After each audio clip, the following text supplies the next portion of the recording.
just took place here. And now, the now part of jazz bass now is that we have some amazing, a new generation of bassists who are coming up with some incredible sounds. Thundercat, Derek Hodge, who just played, with R plus R equals now.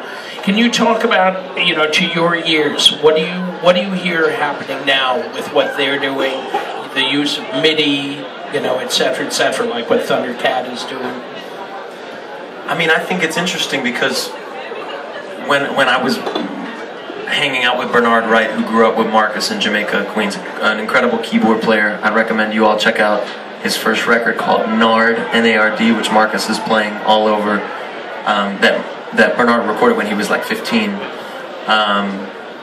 Like Marcus said, it was just, if you were going to play in Jamaica, Queens, you had to be able to play funk and you had to be able to play jazz. And I think after like kind of maybe the 80s and the 90s and the early 2000s, that stopped being the case. There became a real division where jazz, I think, started to live in universities and was largely played by people like me who had no real connection to the kind of cultural relevance of the music. And so as a result of that, the music became highly intellectual. And I don't mean that as a compliment. You know what I mean? It became kind of like, who can write the most complicated song with the hardest time signature and make it as difficult as possible for an audience to enjoy themselves? That was like, that's how you measured a great jazz musician, I think, in like 2001, It was like, how many people can they turn off while they play, It was really like that in my college. It was just, there was no emphasis on fundamental groove or fundamental melody, or the teachers were trying to drill it into our heads, but the students were interested in being complex. And I think what's happened recently, thanks to the great musicians of Marcus's time, and also the new great musicians of our time, like Esperanza and like Robert Glasper and Roy Hargrove's RH Factor and all these bands, they've done basically what Marcus's generation did 30 years ago, which is they've brought that other side back to jazz. The groove-based side, the heart, the spiritual side, the side that lives more in churches than in colleges, And I think as a result of that,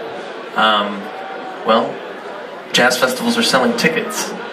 Jazz records are, I wouldn't say records are selling again, but people are streaming it at least, people are listening to it, And I think that we lost our way for a long time as jazz musicians, but to me it feels like, I wasn't there when it happened that first time, but I feel like it's a similar thing, and it always has a similar result. When you combine jazz tradition and vocabulary with like a really spiritual element and groove, then it's kind of just like everyone likes it, right? I don't know. Oh yeah, absolutely. It brings people together. I actually remember doing gigs where the musicians would say to each other backstage, let's see how many people we can get up and get out of their seats and leave. You know what I mean? Because it's kind of like the nerds took over jazz for a while. Yeah, totally. They were learning jazz in college as opposed to in the streets. Because if you learn jazz in the community, you're always playing in front of people.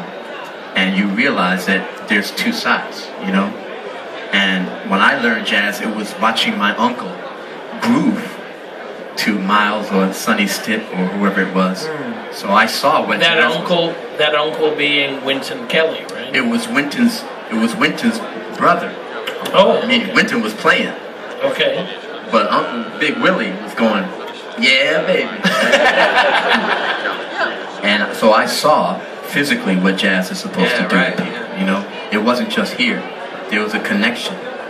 And all the complicated bebop musicians, they all played in swing bands during the day, or in the evening, and then at night, late night, they played bebop for themselves. But there was always a tradition of having that balance between the rhythm and the soulfulness and the complexity of jazz. Duke Ellington. You didn't need to go to college to appreciate Duke Ellington. If you went, you might appreciate some of the finer harmonic things he was doing, but it didn't matter. It wasn't necessary, Now you see the kids, man, and everything's in a weird time signature, and which is cool, but the soul was missing. And now, most recently, like you said, all of a sudden it seems like the guys are getting back to that. You know what? It has to have both. You're not allowed to choose. I'm a groove player, no, I'm a harmonic player. No, you're not allowed to choose. You have to have both. I think also they're incorporating a lot of elements from popular music that has nothing to do with like people like Derek Hodge with Thundercat, or Tim LaFave, who is one of my favorite bass players, who's maybe a little lesser known than the other guys, but really Tim LaFave, if you don't know this bass player, he's unbelievable. Right now he plays in the Tedeschi Trucks band, but he's one of the most brilliant bass players I've ever heard, simulating like electronic music sounds, like deep house stuff and like drum and bass music. His soundscape is so beautiful and sense of groove. So a lot of jazz musicians are also pulling in from the hip-hop world and the electronic world.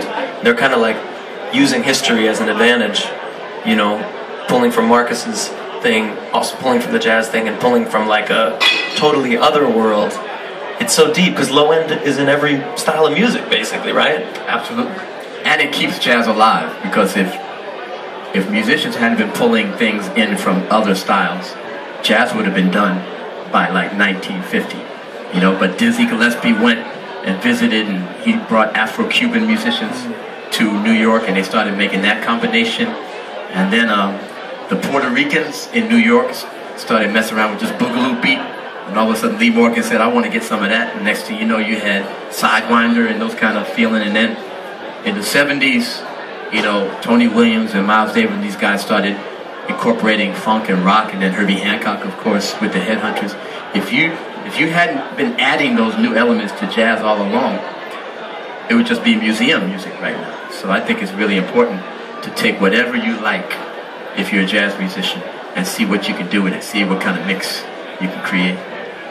That's a great answer. In fact, it kind of brings it all back full circle from that first question I asked about jazz being the bridge. I've always thought that jazz is the most curious and the hungriest and most open of musics, in the way that it is always trying to incorporate other styles inside it, and that's what keeps it alive. You know? You should see Herbie Hancock when he hears something new. He goes, and you know who used to do the same? Wayne Shorter would be like, and Miles Davis would be like, what is that? Like curiosity, you know what I mean? Like, what is that, and how can I use it? How can I take the thing that I like about it, the thing that appeals to me about it, and how can I use it in my music? Miles used to say that to me. What's that? What's that sound? We're listening to the radio, and I say, those are just hand claps. He said, where's the snare drum? I said, they're not using the snare drum. The hand claps on the machine have replaced the snare drum. Write me something like that. That's where he was at, man. He was just like, what's new? What's exciting? That's great. You know, we have a few minutes left, and I was wondering if we could get back to the bass, and if you would like to start something off, Michael, and, you know, bring Marcus. Kick it off. What? Oh, man. I'm sorry to put you on the spot like that. I'll play something maybe Marcus might recognize.